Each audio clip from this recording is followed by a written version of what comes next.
Yeah. You ready? Yeah.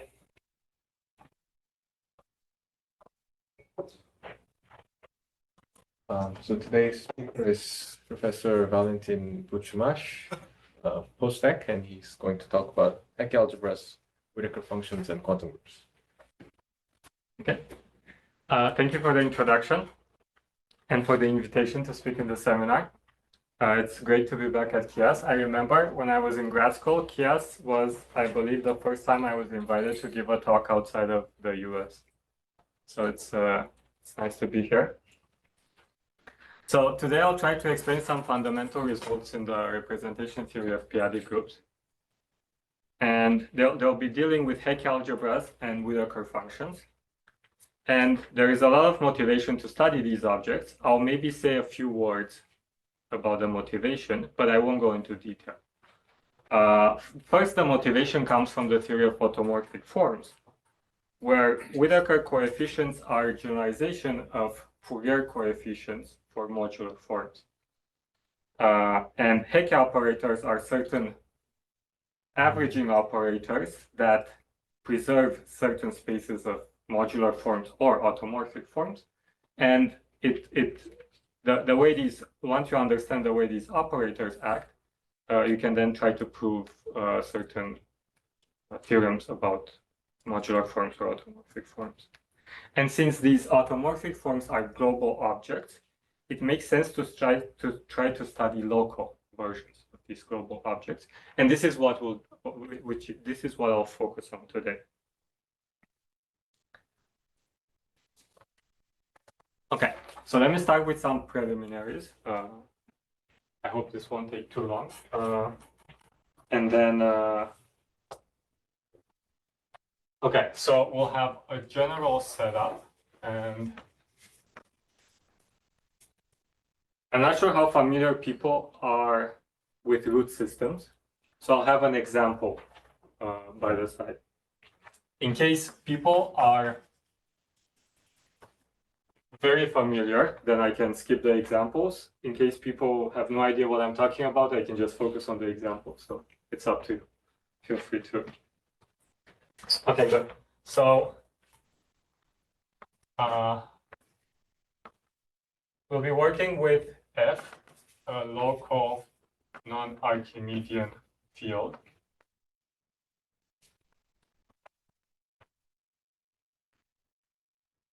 And the basic example is the field of p-adic. And O is the ring of integers.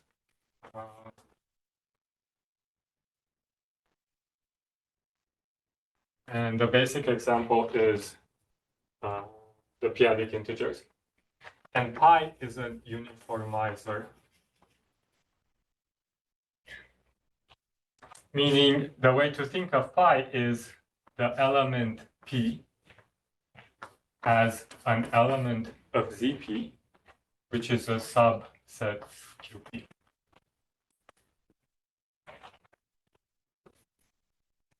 And Q is the cardinality of the residue field. The residue field will be O divided by pi O. In this situation, the residue field is the finite field with p elements. So it's Zp divided by PZP. And the cardinality of it will just be P, so the prime P.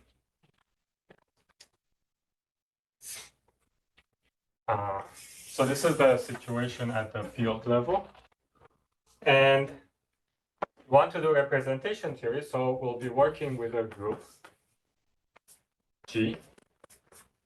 So here, G bar is a reductive algebraic group split over F. So reductive algebraic group split over the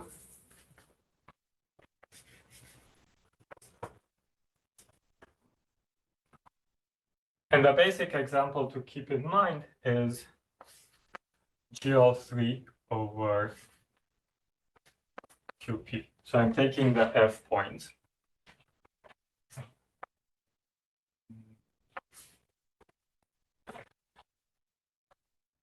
Isn't GL2 already difficult? If you want, we can do GL2. No, let's do GL3. I mean, to some extent, I like 3x3 matrices. GLN is as more or less as hard as GL3, and GL3 is more or less as hard as GL2. Okay. But of course, for GLN, you always have to write n minus 1 roots, and it's better to write 2 roots instead of n minus 1. So, okay. If you want, I can do GL2. Maybe let's keep going with GL3 for a while, sure. and then if you want, we can. I can make things specific to GL2. Okay, so for this group, I want to consider some subgroups. I'll consider many subgroups. First, I want to consider I want to fix a sequence. T is a torus inside a Borel inside G. And I want to write W to be the normalizer of the torus quotient the torus. This is what's called the Val group. So the torus, I won't write this down. The torus for GL3 will be just the diagonal matrices. The Borel will be the upper triangular matrices. And the Val group will just be the symmetry group on 3 elements. And S3. And this acts on the torus by permuting elements. So there will be, the torus is like diagonal elements with 3 entries non-zero. And the Val group permutes those entries. You don't work with algebraic closure of the field. No. And I want to take U to be the unipotent. So U in G will be the unipotent. For GL3, the unipotent will just be matrices with 1 on the diagonal and 0 below the diagonal.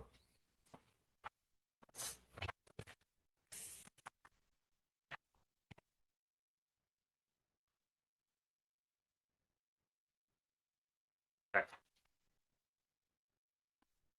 And to G, we may associate a root datum,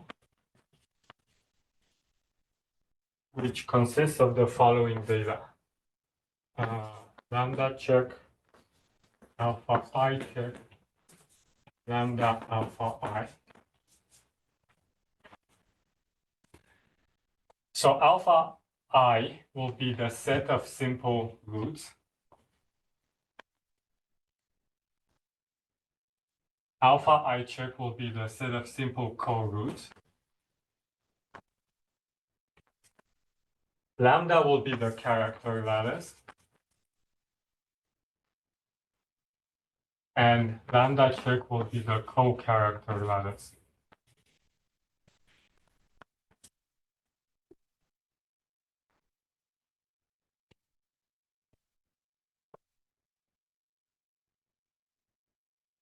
And there will always be a natural pairing that maps lambda check plus lambda into Z. And lambda in lambda check is dominant if lambda paired with any alpha I is larger or equal to 0.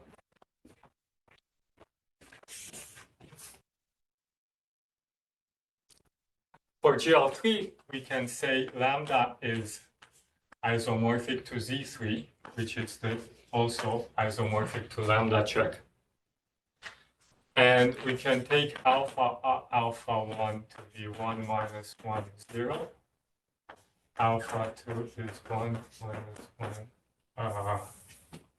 0, 1 minus 1. And then alpha 1 and alpha 2 check will be the same thing. You shouldn't think about these two as being equal. So they live in different spaces. But in this realization, they take the same realization. But in general, they're different objects. So lambda in general will be something like ABC, where ABC are all in D. And this is dominant if A larger or equal to B larger or equal to C.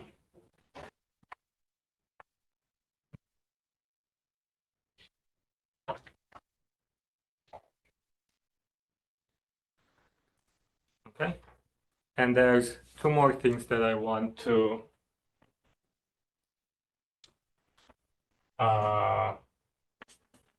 mention. Is there a clock in this room? Thought there was. Okay, no, I have my phone. Okay, it's okay, it's okay. So pi to the lambda will be pi of lambda, which is an element of the torus. So in particular, pi to the lambda for GO3 is just the diagonal matrix pi to the A, pi to the B, pi to the C.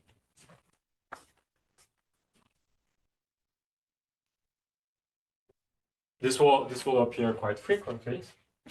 And finally, if this is a root datum, I can define the dual root datum to be the root datum where basically I flip the co-weight and the weight, the co-character and the character lattices, and the roots and the co-roots.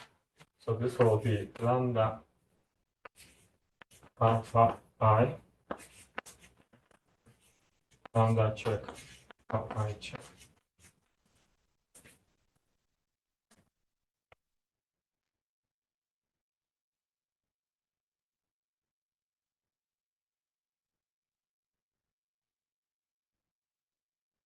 In particular, GO3 is not so to such a dual root system. We can also associate reductive algebraic group G dual, and GO3 is not such a good example because GO3 is self-dual. But in general, if I were to work with SLR, then the dual of SLR will be PGLR. If I had to work with SO2R plus 1, the dual would be SP2R.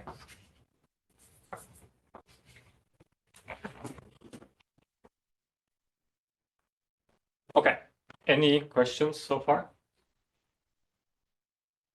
So pi to the lambda is an element in torus? So Yes. what is lambda pi then? So lambda is lambda is in lambda check. So this is an element of the co-character lattice. So basically lambda maps an element in the field to you can think of lambda as mapping an element in the field to an element in the torus. So when I write pi to the lambda, what I mean is you apply the map lambda to pi. Pi is your special element of the field. And most, if not all of the time, you can write it like if you have a presentation of lambda like this, you can write it in a very precise form, like for example like this. Pi is the same pi there? Yes. Pi is this pi, the uniformizer, which you can think of as the element P in CP.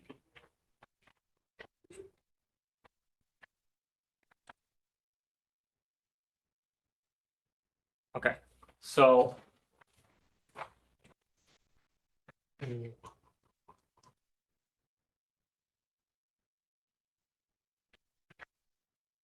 is it bad if I erase this part? I want to continue, but this is not enough space.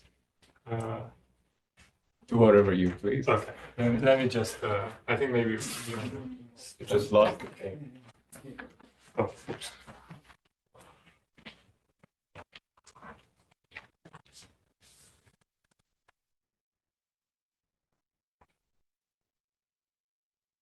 So now I want to introduce the idea of Hecke algebras. And in general, Hecke algebras will be certain bi-invariant functions on the group. And they will be bi-invariant with respect to a subgroup. So the Hecke algebra will generally depend on a subgroup. And I'll basically give two examples on which I'll focus for the rest of the talk. So the first example, I want to take K to be G of O. So you mean the lambda is some kind of one parameter subgroup, and then you plug pi? Lambda pi is lambda is one parameter, so right? So lambda is an element of the co-character lattice. So it's basically a map from GT. So you can think of lambda as a map from GM into the torus by definition. And I just plug in pi, the element that kind of controls GT. Okay, so the first subgroup I want to focus on is G of O, which is the maximal compact subgroup of G. So this will just be GL3 over ZP. In our example, we take ZP points instead of QP points. So now this is also called the spherical subgroup. So therefore, the Hecke algebra will be called the spherical Hecke algebra. And this is the following object. It's the space of functions on G mod K mod K. Locally constant and compact supported. So locally constant, compactly supported.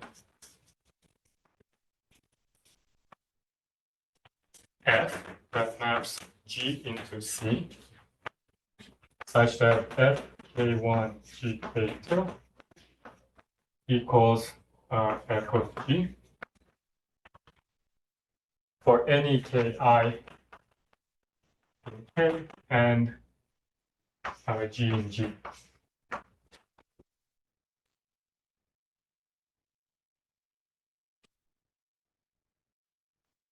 So this is in p-adic representations, this is the standard definition of a Hecke algebra. So in this definition, I can replace K by any reasonable subgroup. And then this definition with, K replaced by that subgroup will still make sense. Okay, so this is HK as a vector space, but now I need to explain how to multiply elements.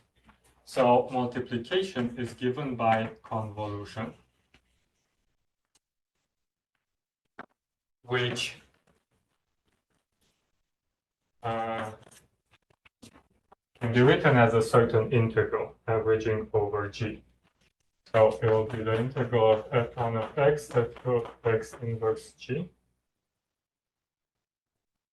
No, sorry, it's G x inverse dx over G. And here I have to choose a Haar measure on G. And the choice you make is always in a way that your group, the group that you're taking invariance with respect to, will have measure 1. This is a technicality that you have to take into account when you actually do computations.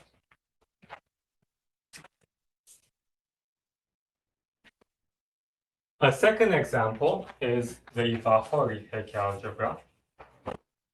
So instead of taking the spherical subgroup K, I want to take the Iwahori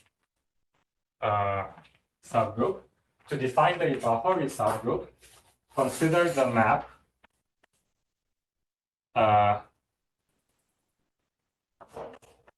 PR that maps O into FQ,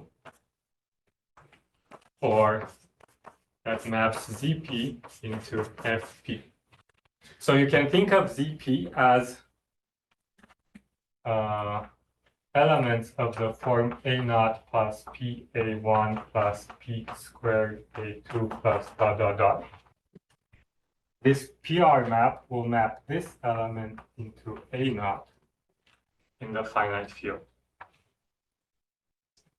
Now with this definition of PR, the Iwahori is just PR inverse of the Borel over the finite field.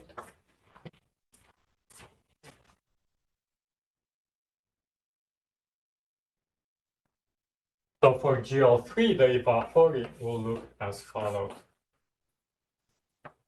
it will have invertible elements in ZP on the diagonal. It will have ZP elements above the diagonal, and it will have PZP elements below the diagonal.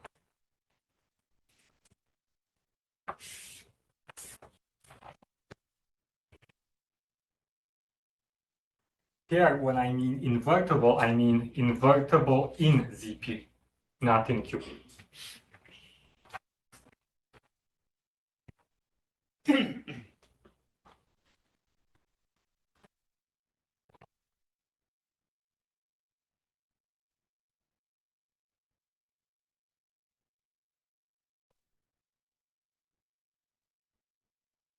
Okay, so now, based on this, we can define the Iwahori-Hecke algebra in the same way as before, where everywhere I have a k in the definition, I replace the k by an I. Also here, the convolution will be defined in the same way, but I have to have the Haar measure normalized so that the measure of I is 1, as opposed to the measure of k.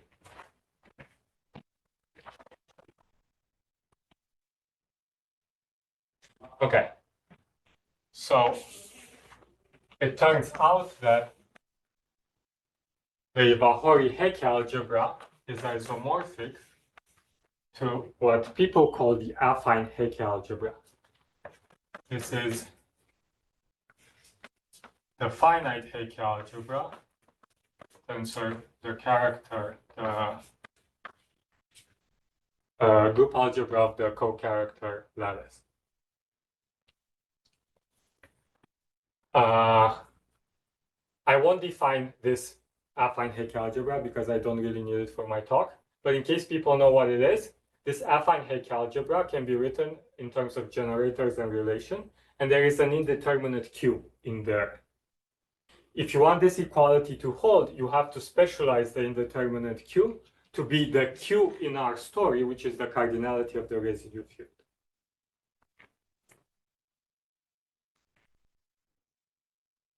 Okay. And 0. So I started 1, 2. Now let me write something even more basic. You can consider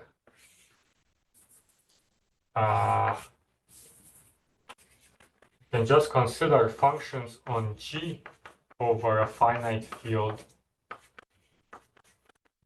with Q elements and quotient take invariance with respect to the Borel. This will be isomorphic to H finite. Again, to relate the two, you have to, the indeterminate Q appearing in the definition of finite Hecke algebra, you have to specialize it to Q, the cardinality of your finite field.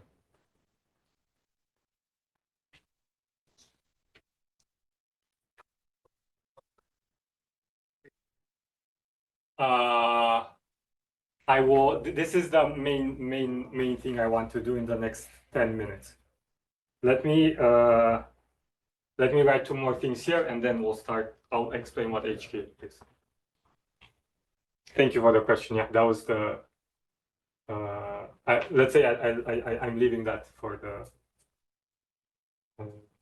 later. Okay, so why do we care about? No, actually, let's just start. Let me try to explain what HK is. So the following result is due to Satake and Lagrange. And it basically tells you what HK is. So HK is isomorphic to C lambda check, which is isom W, which is isomorphic to K naught ref of G check. Is there a relation between HI and HK? Yes, so HK will be a subalgebra of HI, it will be isomorphic to its center. And you can go from one to the other. So there are certain idempotents in HI which essentially produce HK. Okay, so this is called algebraic Satake, and for the next maybe 10 to 20 minutes, I want to explain this. So we're going to, this algebraic Satake has three sides: the p-adic side, the combinatorial side, and the how do I call it? Let's say dual side. There's probably a better name for that, but anyways. Okay, so we understand the spherical Hecke algebra, but let's try to understand the basis. So there's the following result due to Cartan, called Cartan decomposition, that states that you can write G as a direct sum of double cosets k pi to the lambda k over lambda in lambda check, lambda dominant.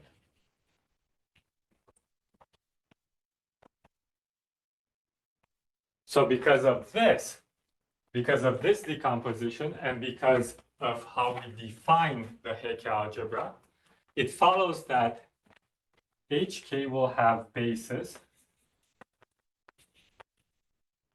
given by characteristic functions of these double cosets.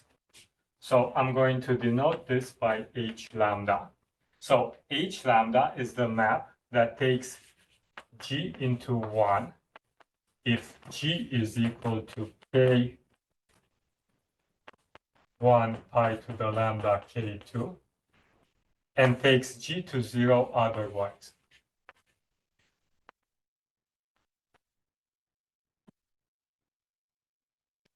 And because of this decomposition, H lambda for lambda dominant will be a basis of HK. So let me write this as H lambda.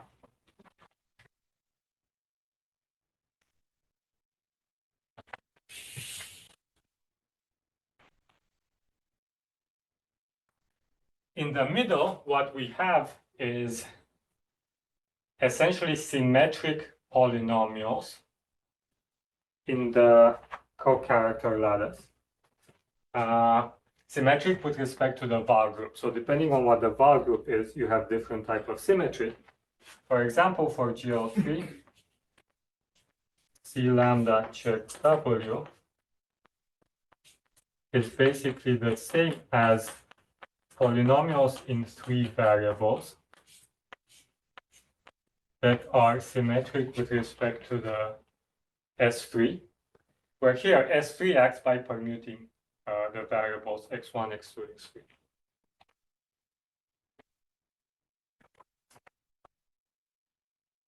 In general, so for example, if we were to work with the symplectic group, the var group of the symplectic group is not the symmetric group anymore, but the symmetric group times something else. And here, you'll still have polynomials in something like, so if you were to work with like SP6, I believe, you would still have polynomials in x1, x2, x3, but now the symmetry will interchange x1 to x2, x2 to x3, and x3 to x3 inverse. So you'll have this extra symplectic symmetry. So this is the middle. And the right-hand side, so what is rep of G? So first of all, whenever I write G dual, I want to take the complex points. So I'm not taking the QP points anymore, but the complex points of the reductive group associated to the dual root data.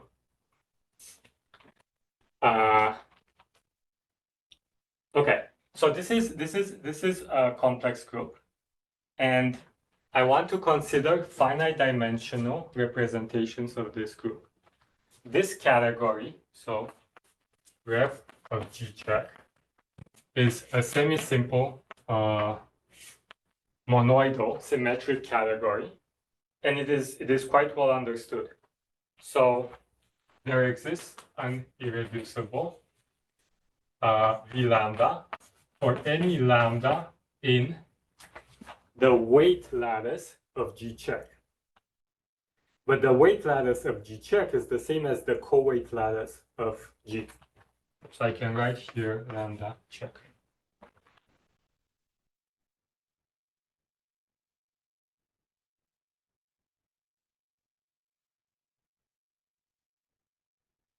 Any questions? Don't need the dominant condition. Yeah. Thank you. For any lambda dominant. Yes. Perfect. Thank you. So you need you said the HK is the center of HI means just double invariant function, so embed to them. Yes. That's So this space you can embed in this bigger space. There is no double invariance here. Yeah. That's right. Any other questions? So to this category, I can associate the Grothendieck ring, which will be a vector space with basis V like representative of V lambda. And this is also because rep of G check is a monoidal category. This becomes an algebra. So the way to multiply V lambda and V mu is to take the representative of V lambda tensor V mu in here.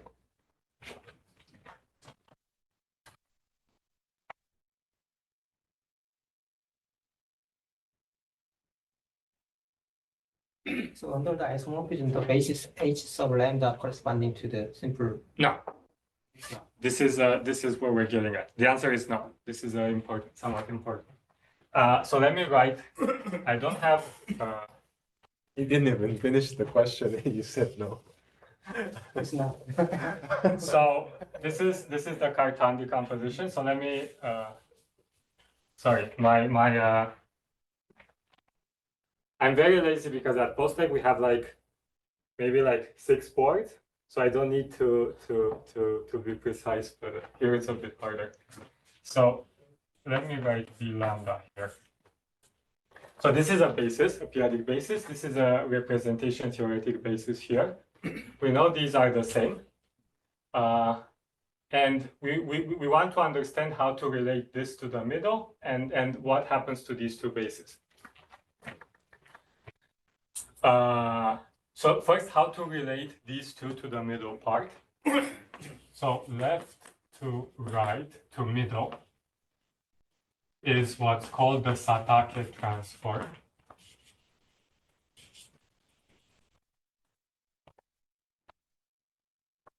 So this is a map S from HK mapping into C lambda W, and S maps F. So let me write the formula and then I'll explain it.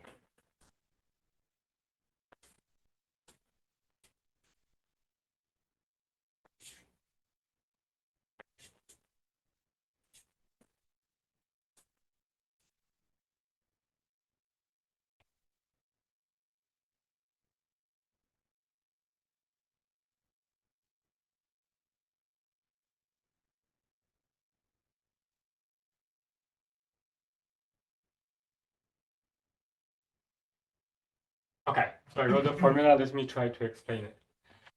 So S of F is a function living in this space. So in particular, it maps an element in the torus to the complex numbers. So this is what this formula gives you. S of F, you input T, which is an element of the torus, and it spits out this complex number. On the right, you have some integral. And here you have this unimodular quasi-character, which is maybe not super important. Maybe let's pretend it doesn't exist.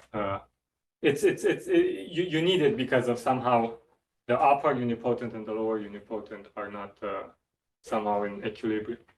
But anyway, let's forget about it. So this S maps HK into this space.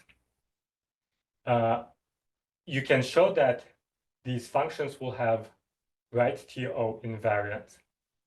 And you can also show that this space is isomorphic to this space. This is very easy to see. Finally, what you need to show at the end of the day is that, and this is slightly harder, is that the image in this space is W invariant. So not only that S maps HK into C lambda check, but it maps it into C lambda check W. What is capital N? Capital N is the unipotent. Yeah. Did I denote it by something else? U.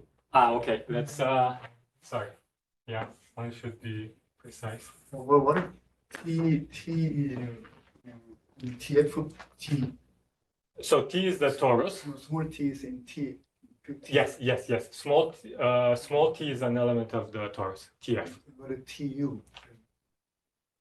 So T is T, U is an element in the unipotent, Multiply. and I integrate with respect to du. Multiply T. Yes, I multiply T and U. So this is the map left to middle, and then right to middle is basically taking characters.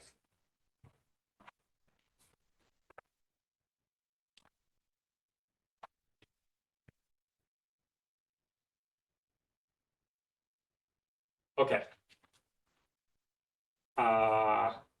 Any questions? Actually, let me say some things and then I'll take questions. Both these images, so the image of H lambda in the middle and the image of V lambda in the middle, are very well understood combinatorially. So V lambda gets mapped to what's called either the Schur polynomial or the Val character formula. So the Schur polynomial in type A, in general, the Val character formula. H lambda is mapped to what's called either the Hall-Littlewood polynomial or McDonald spherical function. If you multiply T and U, it's still in big T torus. If you multiply T and U, Yes? it is still in TF. No. But I'm applying, so f is a function in HK. So if I multiply T and U, I get an element in G, and I can apply f to it, because f maps G into C.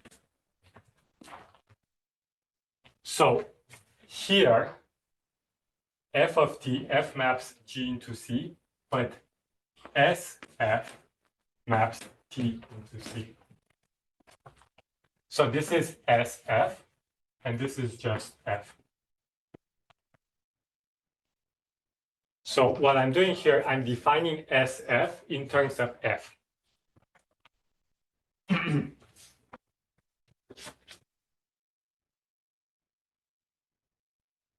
Okay, so what I was saying was that the images of both these elements are very well understood combinatorially in the middle.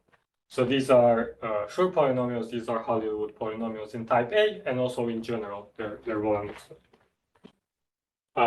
Any questions? Hall-Littlewood polynomial, if you expand the Hall-Littlewood polynomial in terms of short polynomial, Yes. then the coefficient positive or? I think it's the other way around. If you expand C lambda into, if you expand the Schur into Hall-Littlewood up to some -1. Let me say something that might answer your question. So you can call this, some people call this the standard basis, and some people call this canonical basis. Let me try to explain these two words, standard and canonical. If you work with the affine Hecke algebra, let's assume G is simply connected. If G is simply connected, the affine Val group is a Coxeter group, and things become slightly easier. But it works even if G is not simply connected. So to G affine, you can attach a standard basis, TW, for W in W affine. And to the standard basis, there is a way to, for a standard basis, there is a way to construct a Casselman-Shalika basis. So you may C add, let's call it B, BW. So this is a Casselman-Shalika basis. And the idea is that expanding a defining property of the Casselman-Shalika basis is that when you expand BW in terms of W prime, then the expansion coefficients are these Casselman-Shalika polynomials which satisfy positivity properties. Okay, now what it turns out is that, well, this is the same as HI, and HK can be written as a certain idempotent times HI times another idempotent, where here epsilon k is the idempotent. In terms of quantum notation, you would write it like this, sum of TW over all W in the finite Wald group.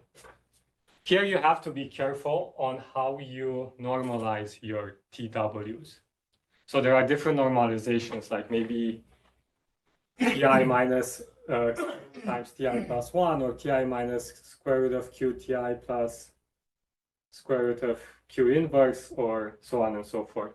So I'm using the normalization Ti minus Q, Ti plus 1 is 0.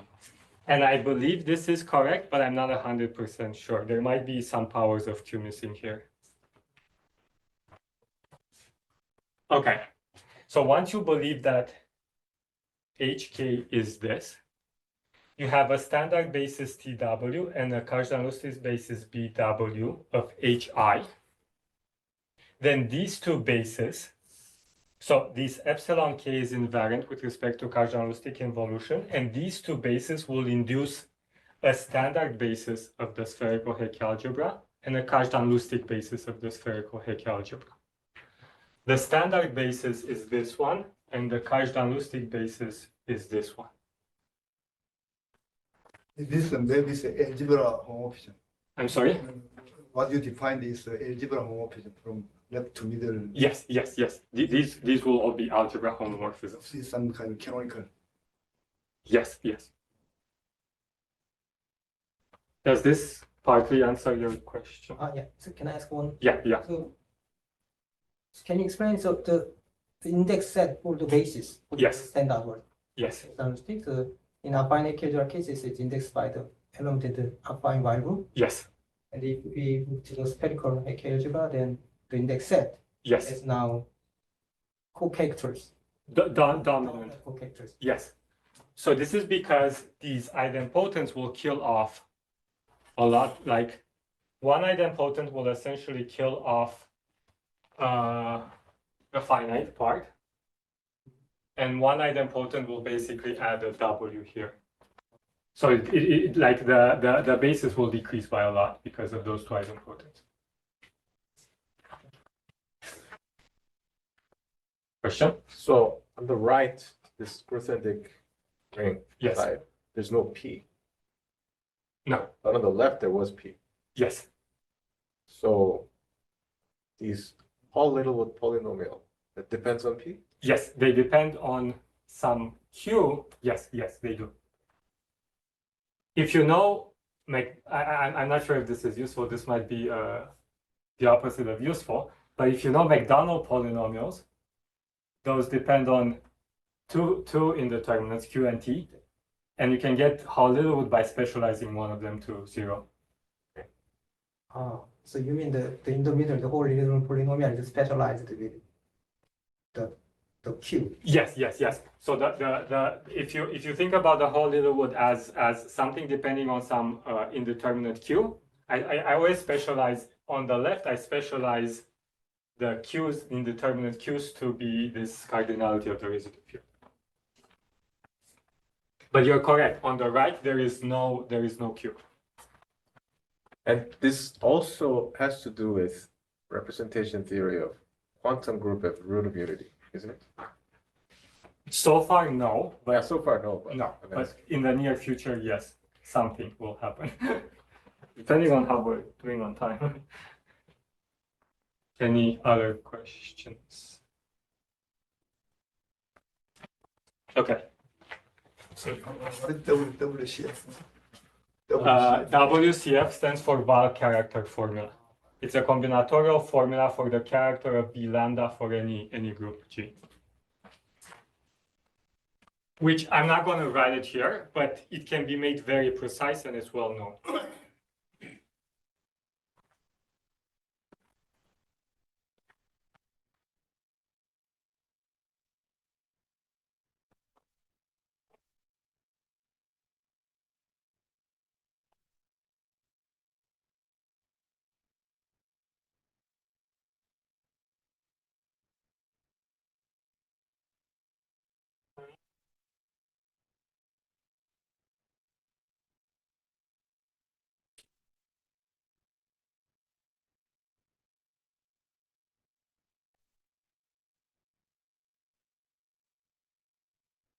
So now let me mention for 2 minutes the second motivation for considering these Hecke algebras.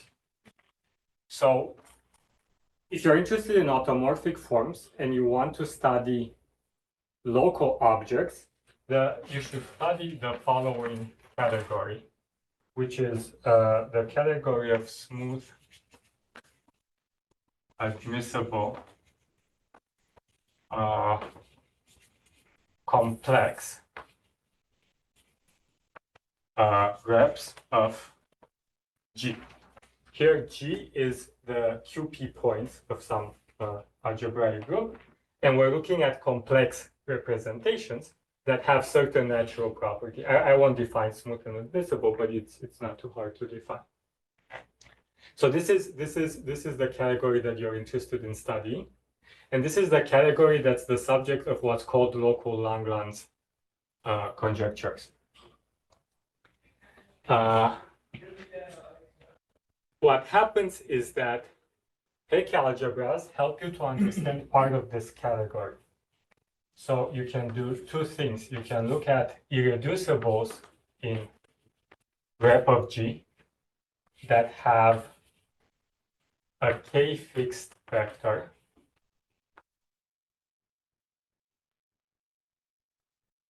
And there is a bijection between this set and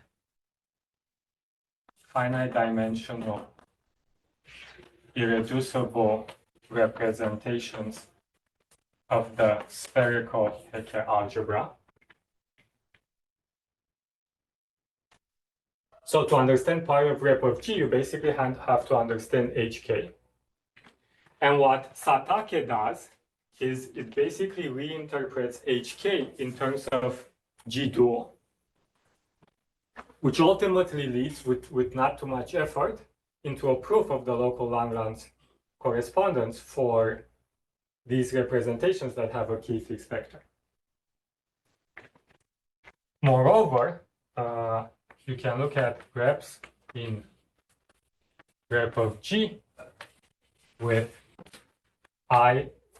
maybe I should say generated their I fixed vectors.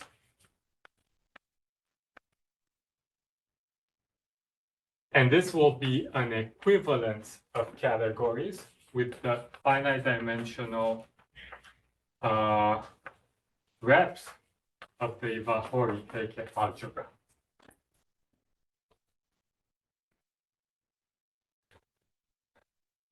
Ultimately, this also leads to a version of the local Lagrange correspondence for these representations that have Vahory fixed vectors.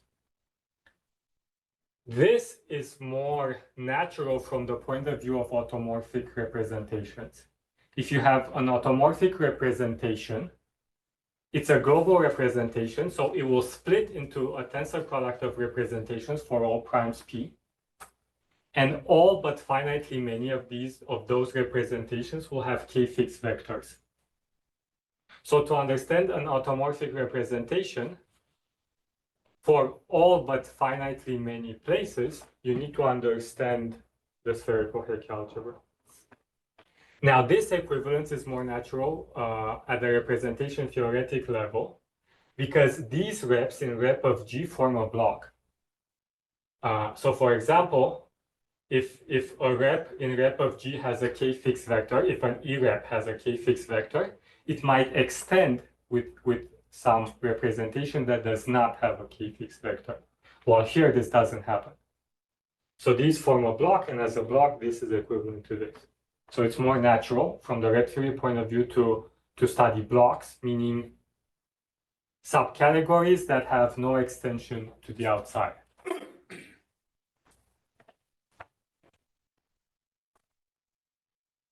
There is a map from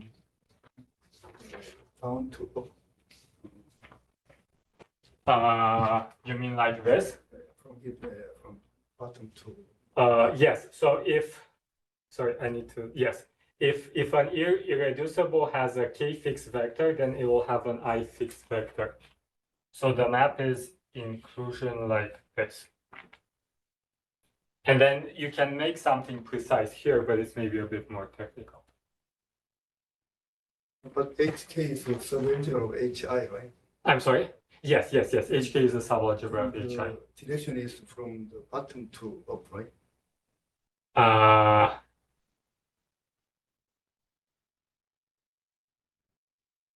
Yes, that's true. Restriction, right? Restriction sometimes. Yes. Okay, now I'm confused.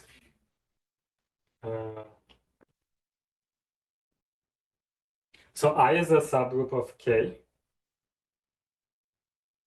So if there is a vector that is K fixed, the same vector will be I fixed. I think the left-hand side is good, and I think you're correct. And this is why maybe when I say that this part is a bit more technical, to go the other way.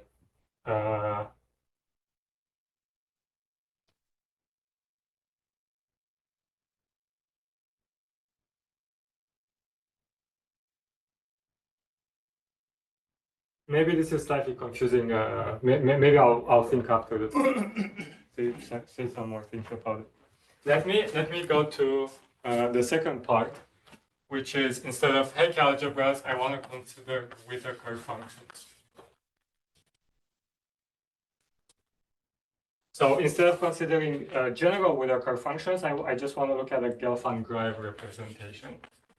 So I want to define WK to be CCG mod K1 psi. So this is now F. It's not precisely compactly supported because N is not a compact subset, but it's like the correct generalization to this setup. So F from G into C such that F of K, G, N or U. Sorry, am I using N or U? U, sorry. So U is F of G psi of U. Here, psi is a certain additive character of U. The way to think about it is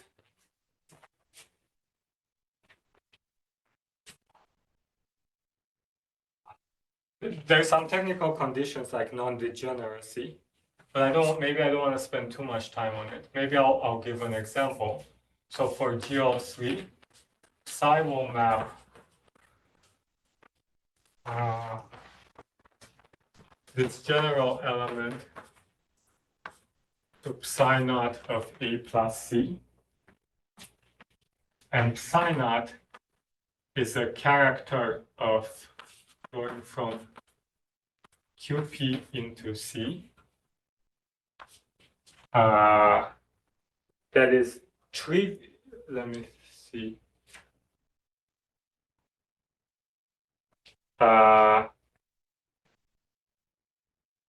It has to be, I think, trivial on PZP and maybe non-trivial on ZP, or something like this. So there are some technical conditions. Essentially, once you impose some technical conditions, there will be a multitude of psi's, but the final result will not depend on the psi. So let's say there is some psi which satisfying some conditions. These functions that satisfy this, if you just disregard k, and you think about functions on G that satisfy this right equivariance, they essentially act as Fourier coefficients of these automorphic functions.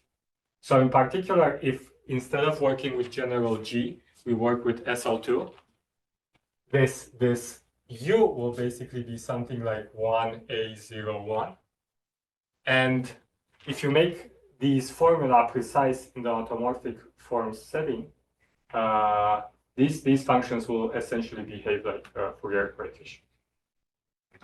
Okay, so let's focus on this space, and this space will have a p-adic basis, which I'll denote G lambda.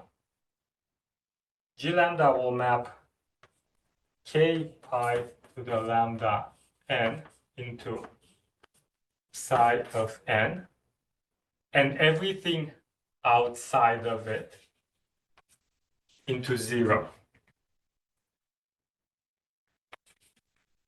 And it turns out that J lambda for lambda dominant form a basis of WK.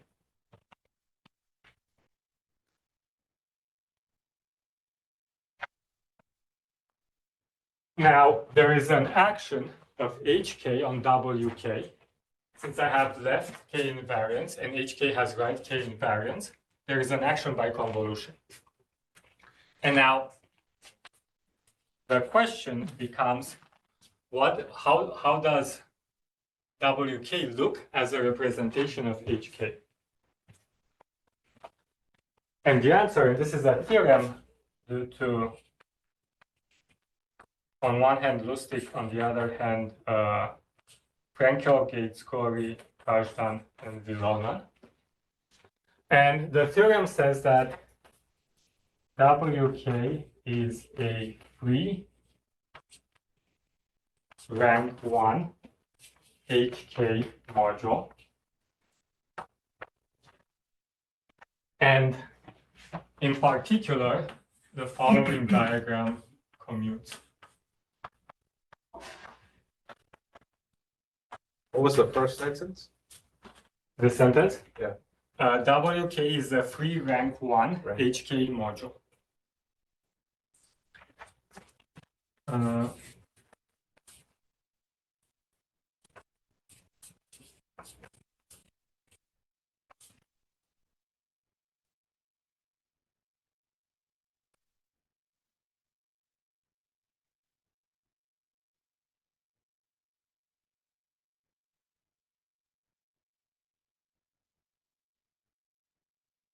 So HK acts on WK by convolution.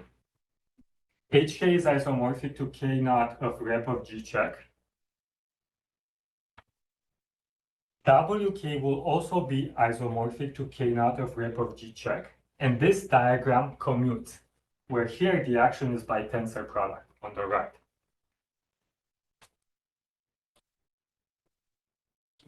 What do you mean tensor product? So G check, rep of G check is a monoidal category. So if I have a representation in rep of G check, V lambda, I have a representation V mu here, I can tensor them, and then they can expand as the direct sum of representations here. What did you write on top of HK? So HK has two bases, C lambda, H lambda. Did you ever say C lambda? Maybe I should have said that. Yeah, sorry, I didn't. So I should have said that this V lambda induces a basis C lambda of Hk.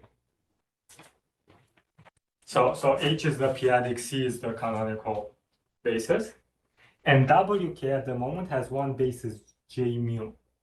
And it turns out that J mu, so J mu is p-adic basis because I defined it p-adically. But it turns out that J mu will correspond under this isomorphism to V mu. So J mu is in some sense both p-adic and canonical at the same time. So this is the action is by tensor. Yes, yes. Action. Yes. The action, yes. Is H lambda playing a role in this diagram? No, Why did you write? maybe I shouldn't have written. Essentially, what it follows, H lambda is important if you're interested in applications of this.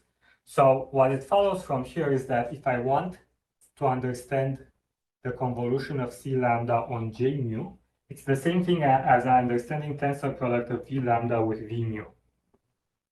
This is just those like little Richardson coefficients. Now, what happens is I can rewrite C lambda in terms of H lambda. So then I can also understand the action of H lambda on J mu. It is this action, if you're interested in number theory, it's this action that's more useful.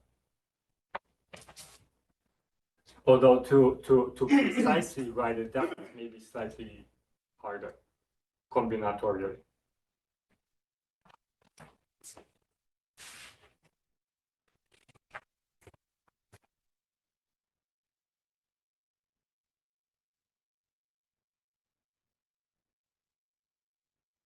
Any questions? You can go over time. Okay. I think the second, so now we're done with the first part. The second part will be maybe fast, but depending on different things. Let's see. Wait, the isomorphism in the second row. Yes. Follow from the double key separating module. Yes, yes.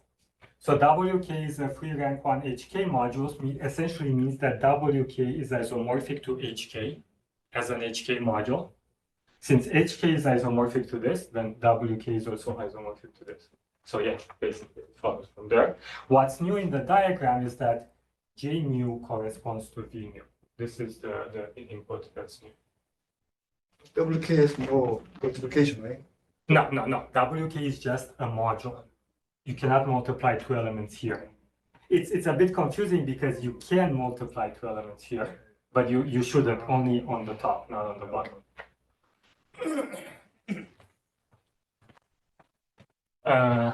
Okay.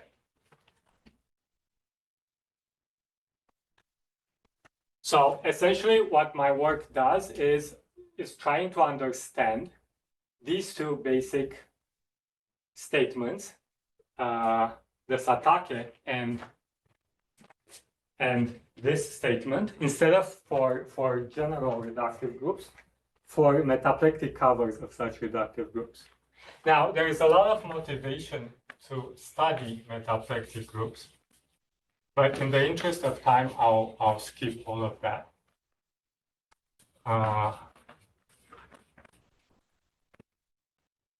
Generally, for a group G over QP, or maybe even over R, or over the others, you can essentially have an extension of it by roots of unity. And this construction depends on a bilinear form from lambda check cross lambda check into Z that is W invariant. And an integer n. And there is some requirement that Qn to n have to be coprime. This is a technical requirement that makes this construction work. Many people are familiar with the metaplectic group as being the two cover of the symplectic group. This is the most famous instance of metaplectic group that gives you all sorts of interesting theorems like theta correspondence, Weil representation, and stuff like this.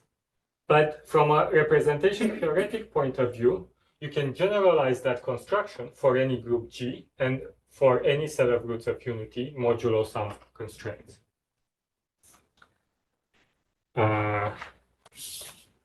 So what I like to look at is genuine functions on these groups.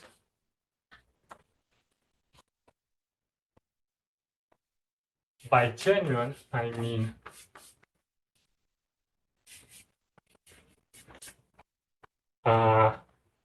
I can pull out, so G tilde can be thought of as a set as G cross mu n. So whenever I have multiplication of this form G times epsilon, I can pull out the epsilon in front, or epsilon in mu n.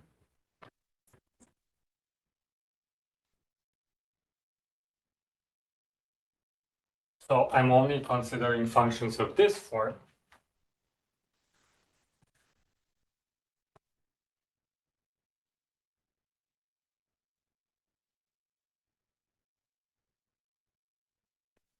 And in this situation, you can construct Hecke algebras and you can construct Whittaker spaces.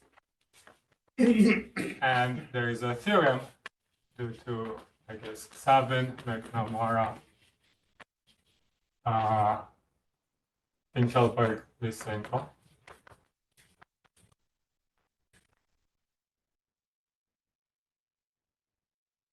that says that HK, so first let me define something here. I'm going to define lambda check tilde to be lambda in lambda check such that B lambda mu is 0 mod n for any mu in lambda check. So as I said, this metaplectic cover depends on a B. And from this B and n, I can construct a sublattice of lambda check. The theorem of Sabin, McNamara, Campbell-Dhillon-Raskin says that the metaplectic Hecke algebra will be isomorphic to symmetric polynomials in this sublattice, and this will be isomorphic to rep of G check En. This will be a reductive group which can be constructed from a root datum that depends on the root datum of G and this B and N. In particular, so let me see, where can I write some examples?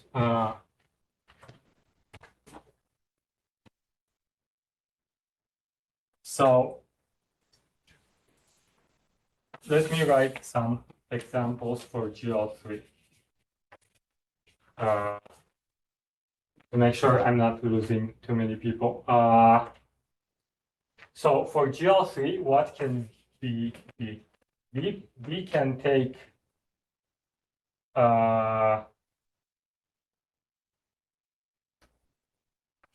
lambda mu into the dot product of lambda mu.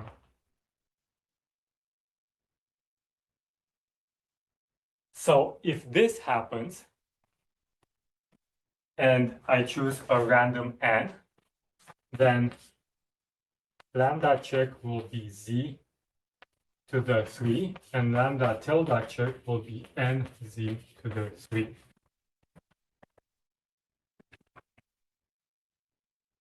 What lambda times mu? What? This this is the dot. So lambda and mu will be elements of R3, and this is the dot product of R3. number I Yes. So this will essentially be a number in V. So in this situation, lambda tilde check will basically be lambda that's blown up n times. But there are other for other b's, this will be slightly different for GL3. And also for other groups, things will be slightly different. So for example, if you work with SP, let's say 4, there will be one standard B, and lambda check will be the span of 1 minus 1, 0, 2, if I'm not mistaken. And then lambda tilde check will be the span of n minus n, 0 to n. This happens if n is odd, but it will be the span of n minus n, 0, n if n is even. So in this instance, the lattice gets blown up n times. But in this instance, it doesn't. So what happens is your root datum gets exchanged to the root datum for the Lagrange dual group. In particular, in this instance, if you start with G is SP4, GBN will be SP4 if n is odd, but it will be SO5 if n is even.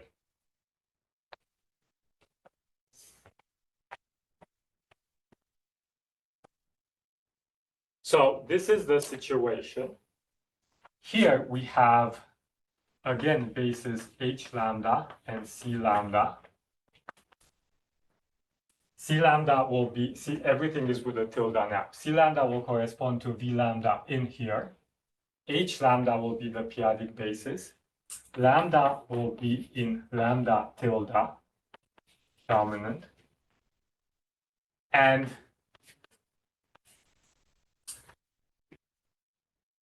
the images in the middle will be the same as before. So this will be the Hall-Littlewood polynomial. This will be the Schur polynomial. But now for this co-weight lattice, the blown up, the smaller co-weight lattice.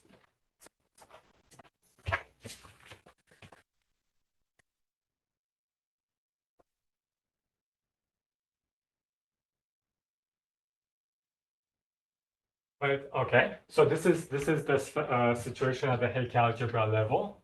Now we want to understand what happens at the Whittaker level. It turns out that, so here you can see that the size of H tilde is C lambda tilde W, but the size of W tilde will be C lambda W. So W tilde is larger than HK tilde. So this result, this free rank 1 property will not hold in this situation. So now the question is the following. HK is isomorphic to K of red of G. Yeah, check. This acts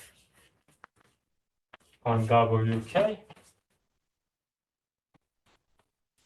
And what is this object here?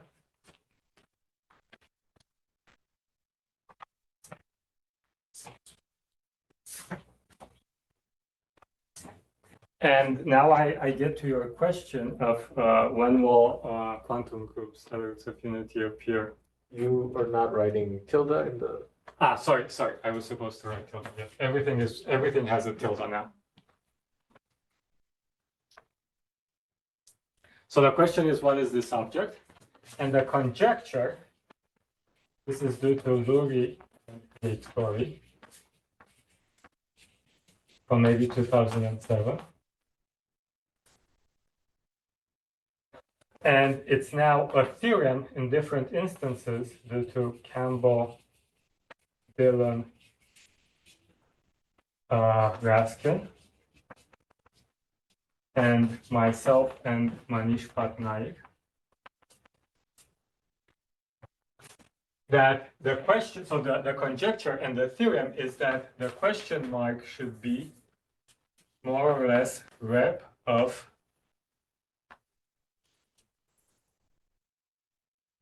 a quantum group associated to the Lagrange dual at a root of unity, where the root of unity will be a 2n root of unity. So n is the degree of the metaplectic cover on the left, and the degree of the root of unity on the right. K0. Yes, there should be a K. Well, this is actually more complicated. It's not precisely K0. It's something. I'll explain in a minute. Let me talk very little about the history of this conjecture. Satake can be geometrified to what's called geometric Satake. So you replace K, you forget about the K0, you work with the category on the right. And on the left, you work with certain equivariant per sheaves. You can also geometrify this result below. And this is what Frankel, Gaitsgory, Casselman, and Lurie do to some extent. I mean, they also do something algebraic, but they also do something geometric. Now, this conjecture from 2007 was a conjecture at the geometric level. So they were studying certain versions of Whittaker, so-called metaplectic Whittaker sheaves, whatever those things are. And they were trying to understand what category this should be equivalent to based on the structure of that category. And based on that structure, it was a conjecture of Lurie, made more precise by Gaitsgory, that the correct object should be something like a quantum group at a root of unity. Meanwhile, there has been a lot of work on geometric Lagrange. And in 2000, I think maybe 20, in this paper, they make precise, they prove a statement of this sort at the D module level. There are other statements with more structure, maybe that can be proved. And I think this is work in progress by Dhillon and Gaitsgory and by other people. What we do is independent of them, and I think our result does not follow from them, nor vice versa. We prove something at the algebraic level. So everything I've done today is algebraic, and this is something that we prove. So now let me explain the object on the right for a bit. Okay. So for a semi-simple D algebra, I can associate it an universal enveloping algebra, and there is a standard way to quantize it. I'll use V here because this quantum parameter will be different than the Q appearing on the p-adic side. Okay, so one can quantize this universal enveloping algebra and get what's a quantum group. Now, the representation theory of this quantum group for most V's will be generic, meaning it will be precisely as the representation theory of the universal enveloping algebra. With some maybe difference, like for example, we have a braided structure as opposed to just a symmetric structure. But as far as irreducibles are concerned, they will be the same. However, if V is a root of unity, so throughout, I'll let zeta denote a 2n primitive root of unity. If V is a root of unity, this category will be a lot more interesting, and it will approximate to some extent the representation theory of the corresponding algebraic group in characteristic P. So this is not semi-simple anymore, and there is a lot of interesting structure. In particular, there will be, for lambda dominant, there will be what's called standard and co-standard modules, as well as irreducibles.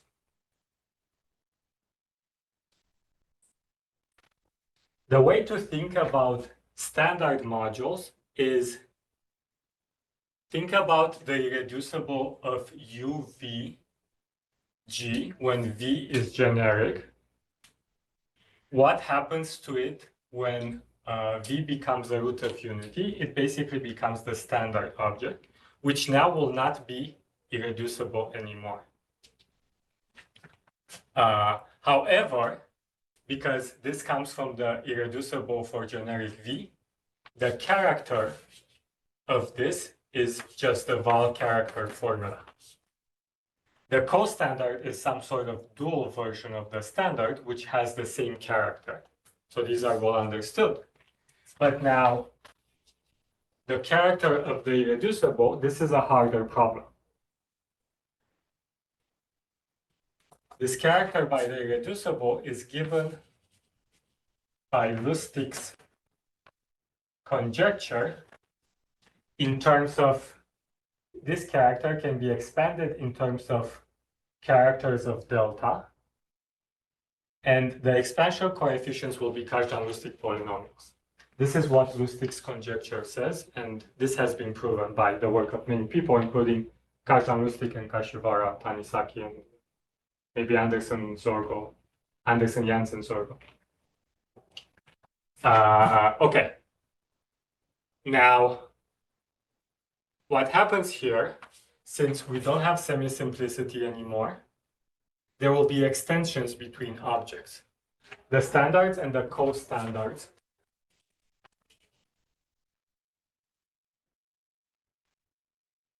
will be dual in the sense that xi of, here I have to think, I hope I'm not messing this up,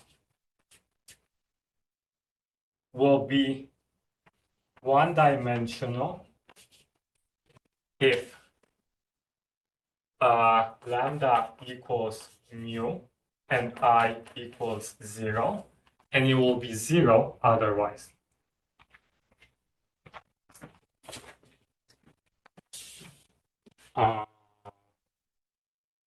Okay, so now I need to explain what this KQ is.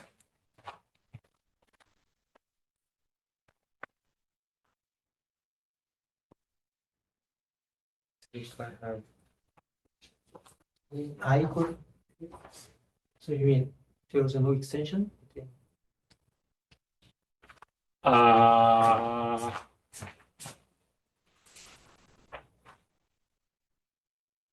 Yes, I think. I equal 0. So Yeah. So there will be one map. This maps to the quotient, which is the irreducible, and the irreducible is a submodule here. Unless I messed it up and it's opposite. Yeah. Okay.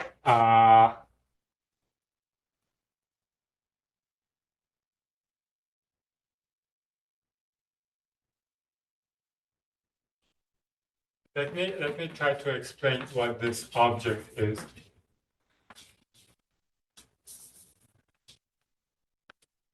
What KQ means. So this is due to Klein, Partial, and Scott. This will have bases nabla mu or mu dominant. And for every representation of this object, so for any V in graph of U zeta, there will be an image of V in here. And the image is given by the following formula. So the image of V will be sum of nabla lambda v, sorry, delta lambda v times nabla. So this is a basis of my space, and the image v is this is how you write it in terms of that basis. The sum is over all dominant lambdas. And here I have to explain what is the inner product of VW. The inner product of VW is sum of q to the I over I larger or equal to 0, dimension of xi dw.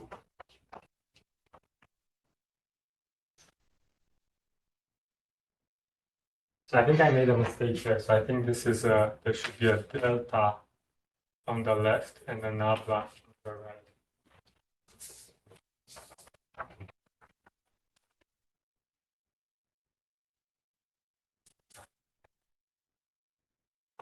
So the basic way to check that this formula is not completely crazy is you want to try to see what's the image of nabla mu in here. So this should be the image of nabla mu is sum of inner product of delta nabla times nabla. And then the inner product, because of this formula, will be 1 if lambda equals mu and 0 else. So the image of nabla mu will be nabla mu.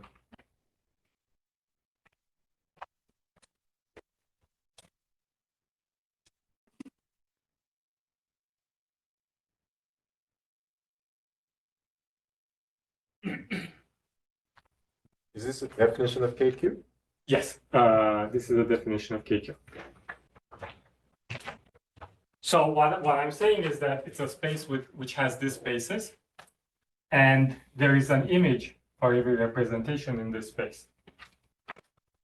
Okay, so this is the space that we're working with. Now, I need to tell you the action. The action is by tensor product with quantum Frobenius.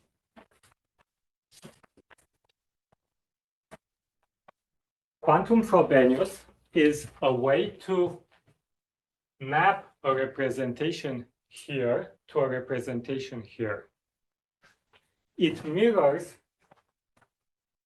the following situation where if you're working with algebraic representations in characteristic P, then the Frobenius, so let's say you have a representation of an algebraic group in characteristic P. The Frobenius of that representation will be a different representation where the elements in your field will now act as pth powers. So this is one way that Frobenius appears in representation theory. This is essentially a quantum version of that. So when I said rep of this mirrors representation theory of G in characteristic P, there will, for example, be a quantum version of Frobenius. The difference is that for classical Frobenius, it maps rep of G to rep of G. But here it maps rep of some algebraic group to rep of a quantum group. So in particular, you cannot compose quantum Frobenius, while you can do it for classical Frobenius. This is one of the reasons why the two representation theories are slightly different. They're not precisely the same. So this is the action, and what turns out happens is that the p-adic basis here will correspond to nabla here. This, as before, will have a canonical basis, and this will have a standard basis. Let me write lambda. And now the theorem that we prove is that this diagram commutes. In particular, this theorem implies the following thing.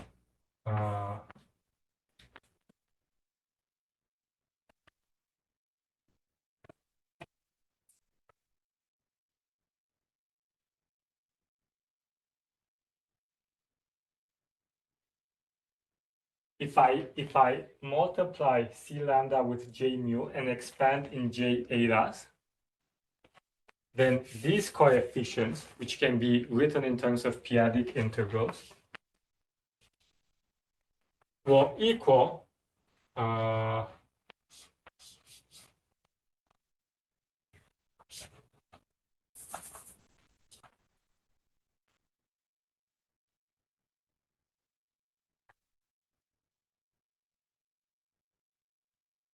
now I have to think.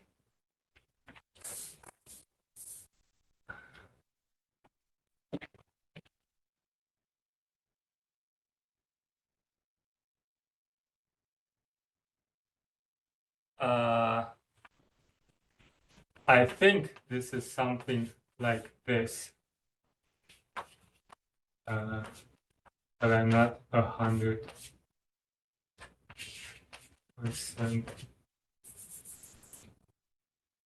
sure.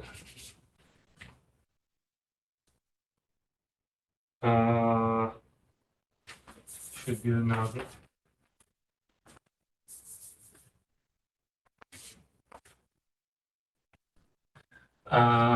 This should be a new.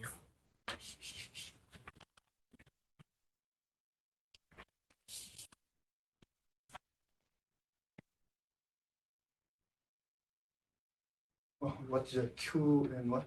Q. So this capital Q here are by definition, they're the coefficients that appear when you multiply C lambda by J mu. So the canonical basis here with the standard basis here, and expand into the standard basis here. And because we proved that this diagram commutes, and in fact, one way to prove that this diagram commutes is to show that these coefficients will be the same coefficients when you do multiplication on the right. And those coefficients will be this. Q trace, Q TR, FR. power. FR. So this is Q to the power I. Right hand side, Q. FR. SR. QFR, yes, this is quantum Frobenius. Yes, Frobenius. As always, whenever like Q on the, so now Q on the right, so okay, let me say something on the right. Q now appears naturally on the right because this category is not semi-simple and it admits a grading. So the Q on the right will now correspond to a grading of the category, while the Q on the left is still the same Q. So when I write a statement like this, it means I have this quantity where on the right Q is a priori generic.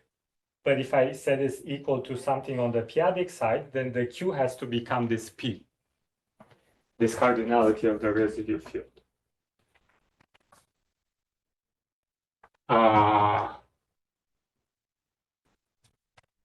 I have 5 more minutes or this is stop? Yeah. Okay, so this is the main theorem. Now This is a non-negative integer. yes. So this is, let me say a few things from the algebraic combinatorics point of view.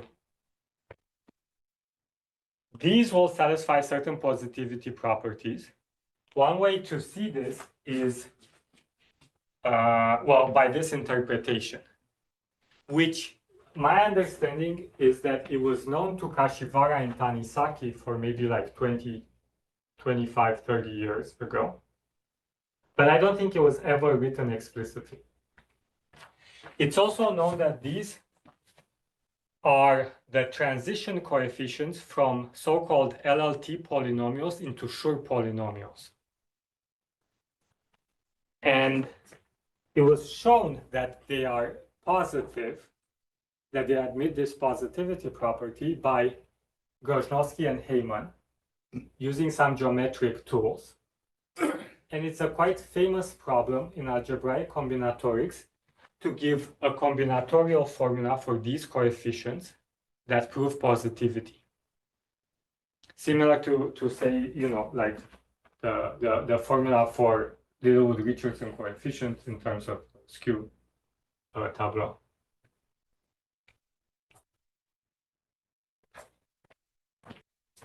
what we essentially prove is that these coefficients also appear on the p-adic side in a natural way. But unfortunately, the p-adic side is not useful to prove positivity because Q on the p-adic side is not indeterminate, it's a number. So for example, things like 1 minus Q inverse are positive on the p-adic side because Q is a prime, so 1 over P is less than 1. In fact, this is a very typical volume, I think, of the Iwahori if you assume the spherical has volume 1. But this is not useful if you want to do combinatorics. Because, for example, this is not positive in that sense because there is a minus. So these were some words regarding combinatorics. I want to say maybe a few words about some ideas in the proof. But do you have any questions before that?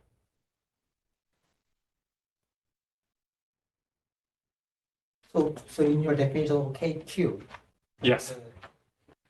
so if you specialize Q equal 1, Yes. then what happens then? Is it What happens when Q equals 1? so I don't know that question. So do you want to get back the class? So to get back the classical case, you have to take the root of unity to be 1 as opposed to a root of unity. So if you specialize this Q to 1, you don't get back to some semi-simple situation. So you still get something somewhat non-trivial. So that Q is not the Q for quantum. It's Yes. Q for the So string. zeta is it's very confusing. Zeta is the quantum parameter, so to say. This Q is the categorical gradient. So at the formula level, you can make it equal to 1, but what it really stands for is a grading which you can't morally make equal to 1.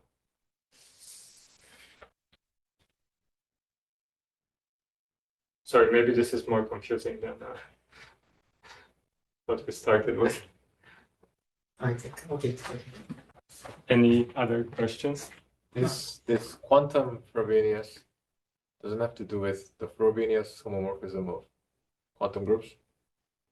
What is the Frobenius So homomorphism? for this zeta, when it's Yes. true and of unity, the Frobenius homomorphism is a map between the U of zeta and U of 1.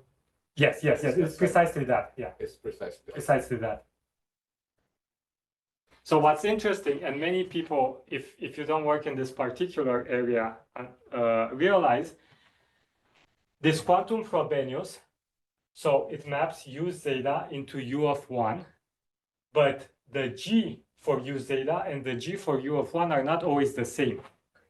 Sometimes you have a G, sometimes you have a G dual.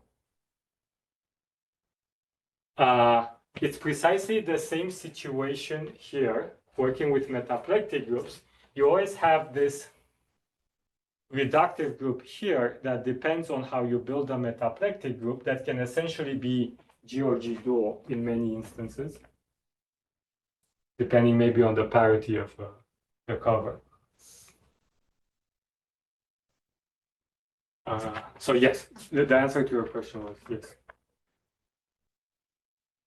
Okay, so about the proof, maybe in 2 minutes, I don't know how much I can say, but the idea is that generally speaking, many of these results, to prove them, you have to first understand the Iwahori level.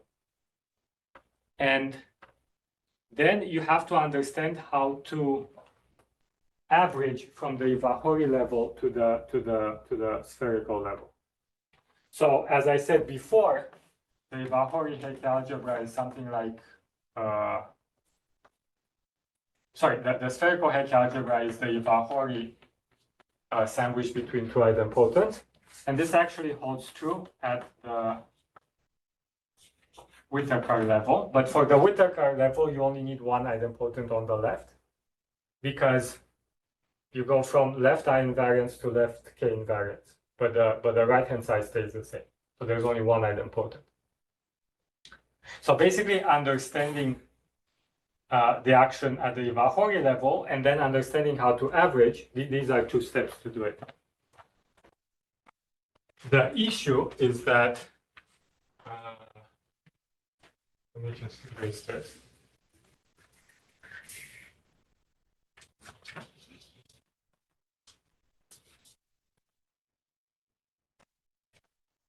So in the non-metaplectic setting, so no tildes, this representation of the Vahory-Hecke algebra is what's called the antispherical representation. So it's sine tensor H affine over H finite. The tensor product should be opposite, so the sign should be here. And H affine should be here. And this is isomorphic to C lambda. Check.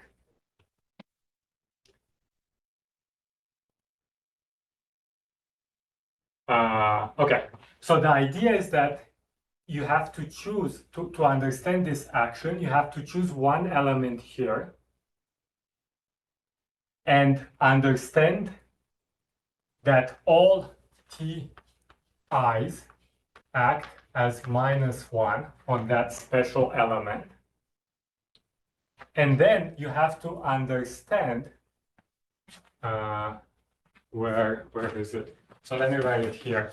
H affine is isomorphic to H finite, tensor C lambda check. So to understand the action of H affine here, you need to understand the action of H finite and C lambda check. In the non-metaplectic setting, you can choose a basis element where each Ti in H finite acts as -1. And then all that is left to do is to understand the action of C lambda check on Wi. But essentially Wi is isomorphic to C lambda check. So if you choose your basis appropriately, this will act by translation on this. Now, in the metaplectic situation, what happens is Hi tilde acts on Wi tilde. Now, this is H finite tensor C lambda check tilde. And now this is C lambda check. So this is a lot smaller than this. So what you need to do, instead of finding one element, you need to find lambda check mod lambda tilde check many elements where you understand how H finite acts on. So this is part of the difficulty. And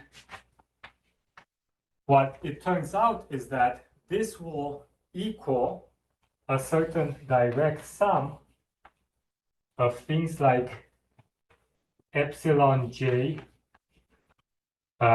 h rho y beta, let's say. Now, the sum is as follows. Beta is in lambda tilde check. J is a parabolic subgroup of I. I is the set of dots in the thinking diagram of G. And J is a parabolic subgroup of I, and I sum over all possible parabolic subgroups. And rho, so epsilon j is then an idempotent corresponding to J. So the standard idempotent is sum of TW for W in finite W. This is the idempotent corresponding to the largest parabolic. That includes all nodes in the thinking diagram. But for smaller parabolics, you can restrict this summation to a parabolic subgroup of W final. And then sigma is an element of Wj that depends on J. and you sum over sigma as well. So the idea is to understand this space in this form. This allows you to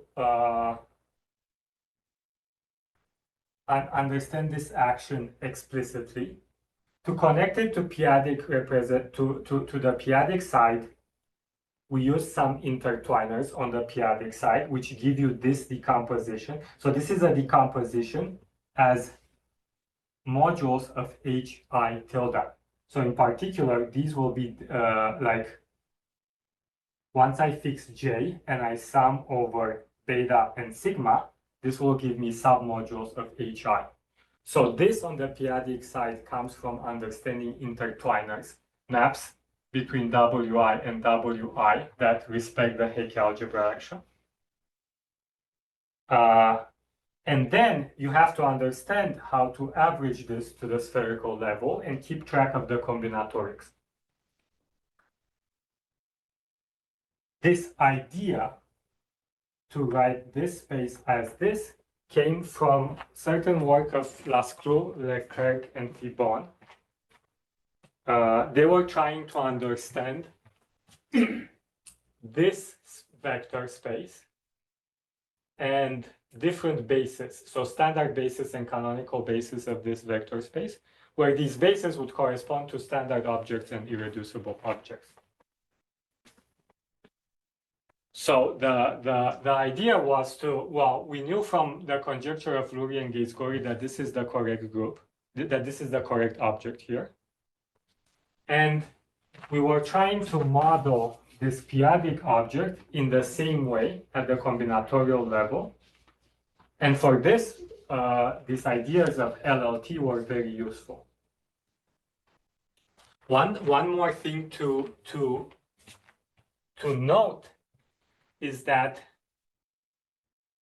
we cannot prove this directly, but what we can do by combinatorics is construct a Casselman-Shalika basis here. So let me call this L mu. This basis will correspond to the image of the irreducible of the quantum group at a root of unity, and then show that C lambda, like the action of the spherical Hecke algebra on the L mu's, is the same as the action on the irreducibles, and show that going from J to L's is the same as going from co-standards to L's. Again, to build the irreducibles, we have to do some Casselman-Shalika combinatorics, and this is inspired by Casselman-Shalika's original work and some things introduced by LLT, or maybe repackaged by LLT. Maybe I'll just stop here. I think I'm quite over time. So yes, let me just stop.